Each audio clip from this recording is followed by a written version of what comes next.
Hello, this is Julian with Coffee Reviews, and today we'll be reviewing the Danteo Honey Processed Nicaragua from Sweet Bloom Coffee Roasters.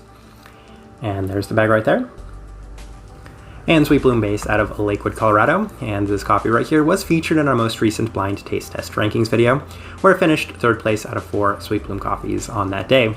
And the reason it finished third was mostly because we just happened to prefer the apple acidity to the wash process as opposed to the kind of sugary component that was coming from this cup of coffee. That being said, there was very little to differentiate between these two cups of coffee. We kind of knew that this one had the most potential out of any of those Nicaraguan coffees, given that this one was the most our flavor profile. So of course we were curious to see how it might develop over the coming days. This right here is day 17 of this coffee.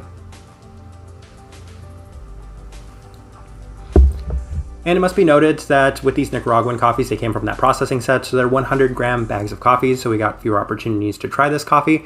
As a result, we have fewer notes than we might have otherwise. That being said, recipe 16.67 to 1 water to coffee ratio at 204 degrees Fahrenheit.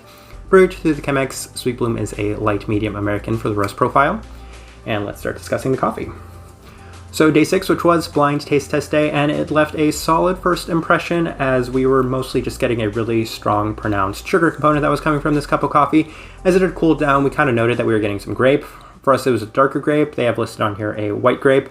That being said, at no point during drinking this cup of coffee would we say we ever experienced a lighter colored grape, but definitely a darker colored grape, a darker berry as a whole in this cup of coffee. But solid first impression. Went back day 9 and still essentially the same impression we had on day 6, as the coffee was essentially just really sugary, cooled off into some darker fruits as a whole, but we weren't getting too much from this cup of coffee still at this point. We did note in the blind taste test video that Sweet Bloom's coffees as a whole have a different kind of out their window as opposed to most American coffees. Most American coffees we feel peak between day 7 and day 14, whereas Sweet Bloom appears or feels like it peaks between day 10 and day 18, if not further out. So we kind of knew that drinking it on day 9. And day 13, we definitely experienced that as the coffee had improved significantly at this point. Sugary right off the start again, but it cooled off into some really lovely tropical fruits, and it was a pretty lively cup of coffee at this point. We would probably describe it as a yellow-orange sort of stone fruit. They have listed on here guava, and we could see that. We could see mango. We could see a number of tropical fruits as a whole. Classic Sweet Bloom sweet, as this was a pretty sweet cup of coffee. Also experienced a slight bit of nuttiness that was definitely worth noting on this day as well. And then day 15, last day of notes, surprisingly lively still. It was a really, really lively cup of coffee, especially at this point as well. Really sweet. By far, quite a bit of the yellow-orange stone fruit. That felt like it was the most dominant characteristic in this cup at a kind of medium temperature, above room temperature, but after it had cooled down slightly right off of brew. Finishing off into a sugary chocolate. This sugar had kind of taken a little bit more shape as a sugar chocolate, and slight hints of berries as well as some unripened citrus fruit. So quite a bit of depth and complexity to this cup, especially as you've let it sit for a little bit. All right, let's go ahead and put up the tasting wheel so you can see what we were getting. All right, and it looks like a Sweet Bloom tasting wheel, as the sweetness is at a level 4 and it's a really clean cup of coffee. Other things worth noting, the stone fruit is at a level 4, as it was the fruit that we were experiencing the most of, but the citrus fruit and the berry fruit still had some part in this cup of coffee, as they both reached a level 3 for this. The chocolate at a level 3. So the coffee is cooled down to room temperature. I'd probably push that back to a level 2. Once it's warmer temperatures, it's definitely justified at a level 3, and there was a bit of smokiness in the cup as well at the warmer temperatures. So the level 2 is definitely justified. Body lower level 2, that was like a 2.5, pushed it down to a 2. Low acidity.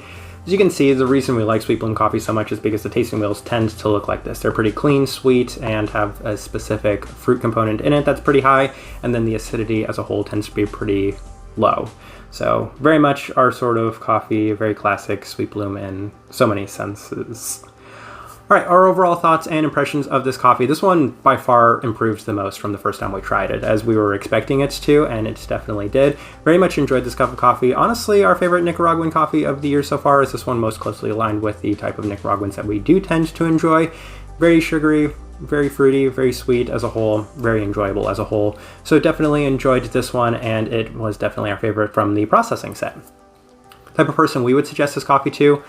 Anybody that is still into the American kind of light medium, as those coffees as a whole, they have a great market for them. And I know so many people love Sweet Bloom coffees. If you love Sweet Bloom coffee specifically, this fits right in line with the catalog of coffees that they have. It's classic Sweet Bloom, has all those classic Sweet Bloom components. If you like the sugary fruits, this one definitely has that in abundance. And as a result, it will give you a very clean and just really well done cup of coffee as you would expect from Sweet Bloom. So props to Sweet Bloom on this one specifically. We still have one more of their Nicaraguan coffees to go, as we will be releasing that one on Friday as a special third video, extra video, just to kind of get us caught up with all of the Sweet Bloom content that we have. But I think we're going to leave it at that. If you have by chance tried the honey process, we'd love to know your thoughts and impressions of it, as well, as obviously we were a big fan of this one specifically. If you're enjoying the content, give this video a like and subscribe if you're not already subscribed. But this right here has been a review of the Don Teo honey processed Nicaragua from Sweet Bloom Coffee Roasters. Thank you for watching.